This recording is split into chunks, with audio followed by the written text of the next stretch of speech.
This is a recently revised Kia Stinger. So Kia has basically tweaked the exterior, tweaked the interior, added some new technology to it. They've also ditched some engines which weren't very interesting engines, and they're focusing on this V6 model. So in this video, we're going to find out if it's any good. So I'm going to talk you through the changes outside, inside. I'm obviously going to take it for a drive, brake test it, and launch it to see how quick it is from 0 to 60 miles an hour. Anyway, I'm Matt Watson, and you're watching Car Wow.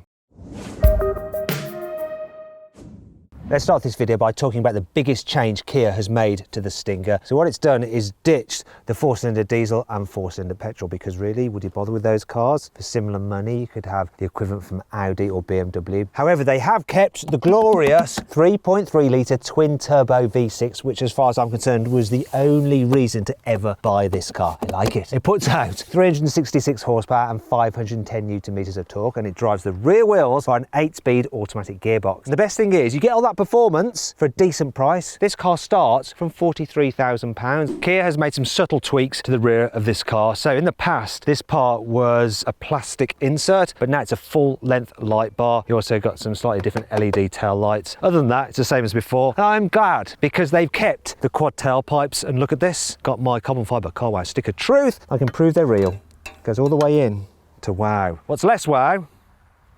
These fake vents there. However, you do get some new alloy wheel designs, but other than that, the side is exactly the same as the old car. It's not a bad thing, because it's a good looking car from the side. It's also a good looking car from the front, and they haven't changed much here either, apart from the headlamps. That's it. I wish they'd changed this though. Look at the fake vents on the bonnet. That's unnecessary.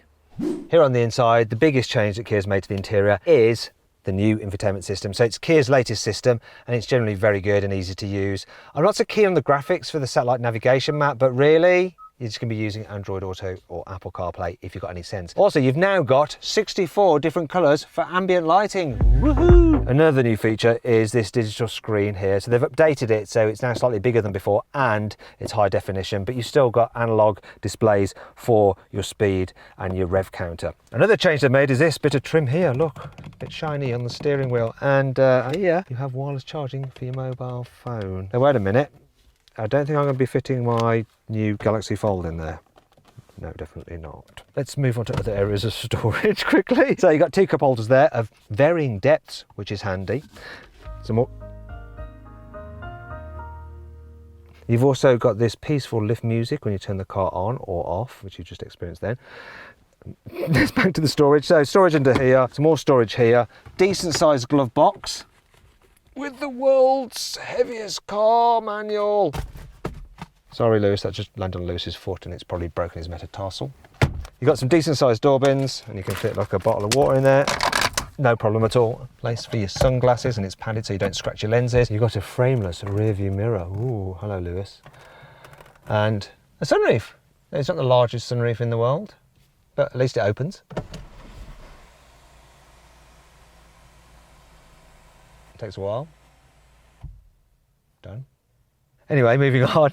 So other than that, the car is exactly as it was before, which means that you've got soft touch materials here on the door, some leatherette and the door trims, soft place for your elbows and the elbows there, soft trim on the dash here, squishy on the top of the dash. Also, the seats are nice and comfortable, and they did this thing where you put the car into sports mode and the side bolsters hold you tighter. So the actual bases could do with a little bit more support, because they're rather large and you end up sliding around in them unless you've got a big fat arse. Now, things that aren't quite so good, like the trim here is a bit scratchy, and here and down here. And look, does the centre console wobble still?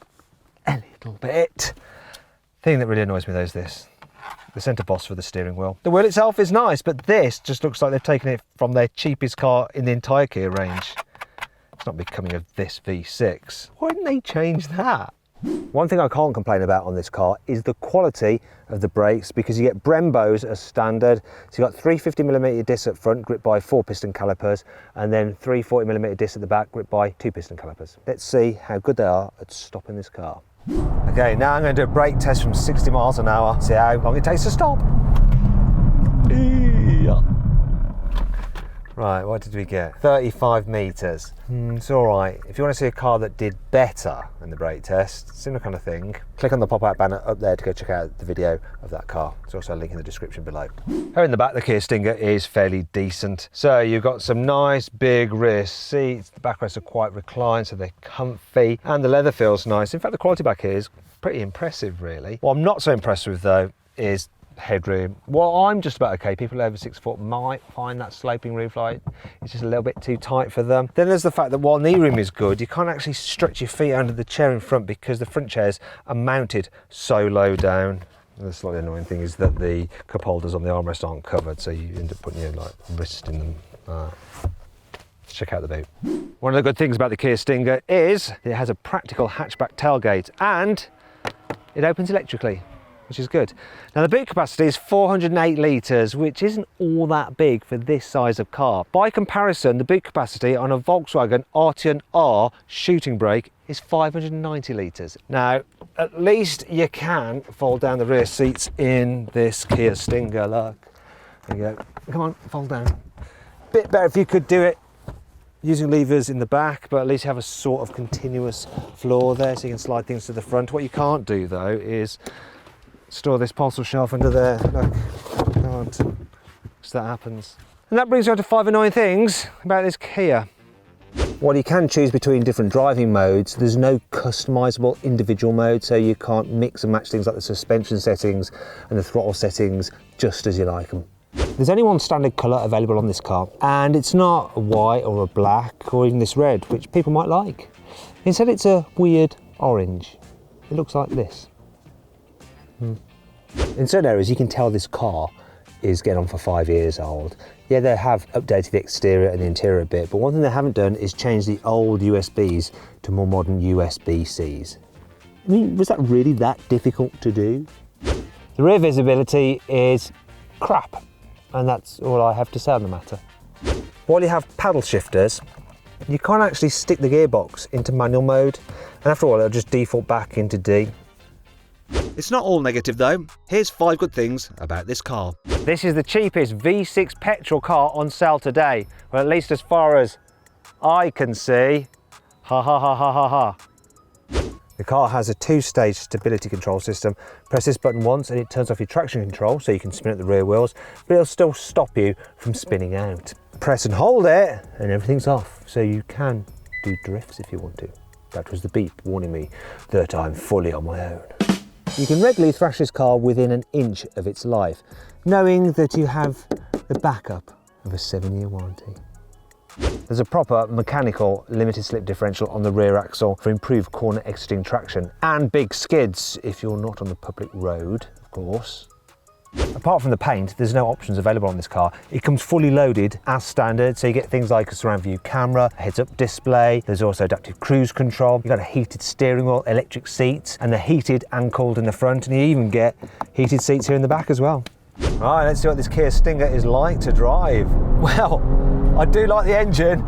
It's got plenty of punch and it keeps on pulling. I also like the steering. It feels really connected to the road. And I like the fact that it's rear wheel drive, so you can sense the car just squatting down and hooking up when you accelerate out of a corner. It really does drive in a sporty way. It's no surprise though. So the guy who's behind this car, who developed it, is a chap called Albert Biermann, and he used to work for BMW's M division, and now he's doing Kia sporty cars, and yeah, it shows here. This has a nice, fun M-car element to it. I'm really impressed with the steering, I really, really am. Brakes, they're all right. They're not the most powerful, but they're not grabby or anything. As for the rest of the experience, gearbox, it shifts quick enough when you go in sporty mode and doing it yourself using the paddles. Put it into just normal drive mode. In fact, turn the dial all the way back to put the car into just comfort, and it can be quite a relaxing car. There's still quite a bit of weight to the steering and the adaptive dampers. While they do deal well with bumps, there's not a big transition between the sportiest setting and the softest setting. I don't think this car deals with bumps quite as well as a Volkswagen Arteon R, but really as a package for daily driving, nice and comfortable. It's quiet enough, it's comfortable enough. I think it's good. And it does have that fun element. It is as fun to drive as it is to look at, and it's a good looking car. I'm impressed. Do you know what's good about this car? It's the fact that really it has no other alternatives maybe than a BMW M340i or an M440i. Kia says the Stinger will do 0 to 60 in 4.7 seconds, but I'm going to find out for myself with my specialist timing gear up here. I'm going to launch it.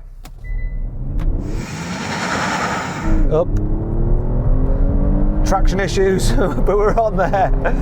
Right, do you know what? Considering it's spun up the rear wheels a little bit, because you have to have stability off to launch it, 5.11 seconds ain't bad. Let's try again. Yeah, that hooked up then. What are we going to do? Yes, 4.97. That's good. I'm just going to accept that.